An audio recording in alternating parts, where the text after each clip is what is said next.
এয়া মোৰ পাচলি বাগান। সুন্দৰ পাচলি হৈছে এই ফুলকবি। গোটেই কেইডাল ফুলকবি সমনীয়া হৈছে, মানে ভাল এটা চেহেৰা লৈছে। এয়া কিছুমান ফুল ফুলিছে,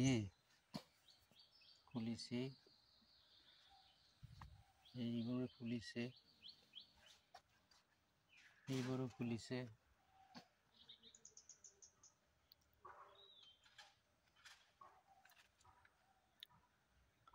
এইবিলাকো ফুলিব ধৰিছে।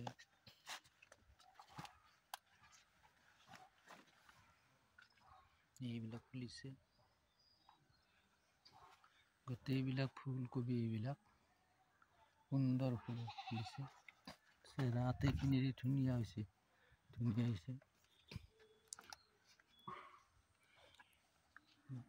এইডাল তিতা কেৰেলা উঠাই দিছোঁ।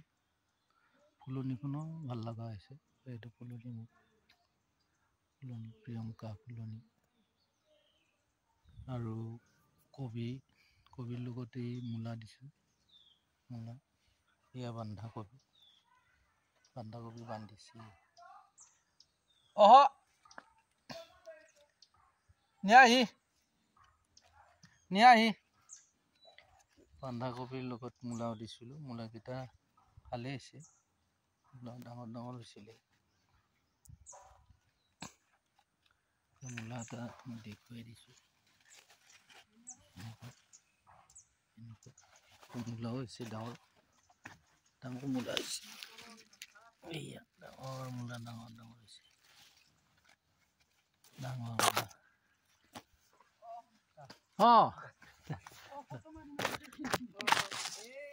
এই মূলাবিলাকো ডাঙৰ হৈছে।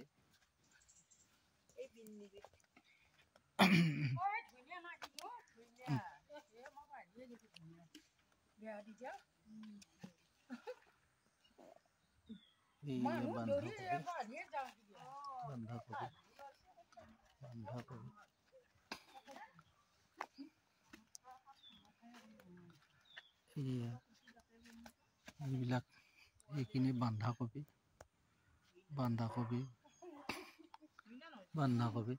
এয়া বন্ধাকবি বান্ধিছে, ভাল হৈছে ফচল। আৰু লগতে মোৰ ওলকবি আছিল, ওলকবি ভাল হৈছে। বহুত ওলকবি খালোৱে আমি, শেষে হ'ব এতিয়া। তথাপিও আছে, খাবলৈ আমনি লাগিছে আৰু। সুন্দৰ হৈছিলে ওলকবি। এইবিলাক সুন্দৰ ওলকবি।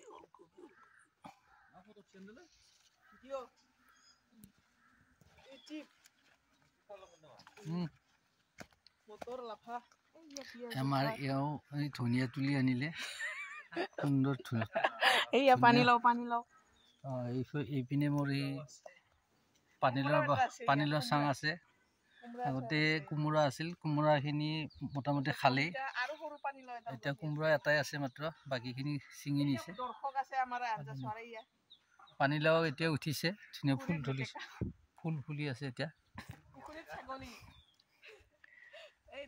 এইবিলাক মটৰ দিয়া হৈছে, মটৰ লাগি আছে। সুন্দৰকৈ মটৰ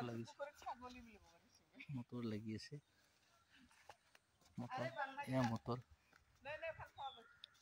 জাগা থনেই নোৱাৰো। এয়া মটৰ, এয়া পালেং শাক, লগতে বিনো আছে। সুন্দৰ বিন লাগি আছে। ধুনীয়া হয়, সুন্দৰকৈ মানে ধুনীয়াও হৈছে, বঢ়িয়া হৈছে ধুনীয়া। ধনিয়াৰ ওচৰে পিঁয়াজো দিয়া গৈছে, পিঁয়াজ 2-এডাল দিছে। এইখিনি হ'ল লাফা শাক। আমাৰ বড়োবিলাকে খুব ভাল পায় লাফা শাক। ছিঙিছে, বৰ মানে ওখ হৈছিল, খালে আৰু কিছু এতিয়া অলপ চাপৰ হৈ আছে। এইখিনি বিন হয়, এইখিনিও আপোনাৰ লাফা শাক হয়। গতিকে এই শাকনি চোৱাৰ কাৰণে এজন মানুহ আছেই মোৰ ভাগিনেই হয়, সি চাই আছে, মই ভিডিঅ' কৰাটো চাই আছে আৰু শাকনিখন দেখিবলৈ অলপ ধুনীয়া হৈছে। গতিকে তেওঁ চাইছে, ভাল হৈছে না, ধুনীয়াখিনি হৈছে, ধুনীয়া। অঁ, শাকনিখনত আছে আৰু লগাখিনি বস্তু না। অঁ, এই মানে গোবৰ সাৰৰ এইখিনি যিমানখিনি আমাৰ এই পাচলিখিনি কৰিছোঁ চব গোবৰ সাৰৰ হয়। এই গোবৰ সাৰখিনি তাৰমানে আমাৰ ভাগিনীয়ে গোবৰখিনি সাৰখিনি দি থাকে সদায়, আৰু এই সাৰেৰে প্ৰস্তুত। লগতে ইয়াতে ছাগলীৰ গোবৰ আছে, এই ছাগলীৰ গোবৰটো বৰ ইয়াত তাৰমানে বা ইউৰিয়া বা কিবা এনে ৰাসায়নিক সাৰ নাই, চব সেই আপোনাৰ কি বুলি কয় এইটো জৈৱিক সাৰ। গতিকে পচন সাৰ, জৈৱিক সাৰ, এইখিনি। গাইজ আপোনালোকক ধন্যবাদ ভিডিঅ'টো চোৱাৰ বাবে।